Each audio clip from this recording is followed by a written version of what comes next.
কোন মাছটা? এই দেখো ওটা মরে যাবে এক্ষুনি। আমরা খেতে পারবো না। হ্যাঁ, তোকে ভেজে দেবো। একই ব্যাপার, মাছটা মরে গেলে তোমাকে ভেজে দিয়ে দেবো, খেয়ে নেবে তো? আর দিদিকে আমার দুটো খাবে।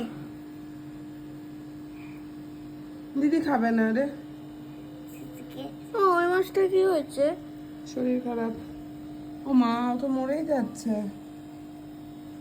ও ডিম ভুতে গরমে বাচ্চা অসুস্থ হয়ে পায়নি। যাচ্ছে। ও ডিম ভুতে বাচ্চা মেরেনি। ডিম ফুটে বাচ্চা বেরোয়নি?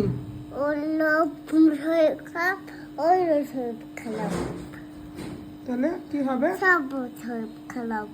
একটা দিদি খাবে, একটা আমি খাবো। ও একই রকমের মাছগুলো, একটা তুই খাবি, একটা দিদি খাবি? ইস, আমাকে দিদিকে তোদেরকে ভিজে দেবে। তাই হবে। চল আমরা একটু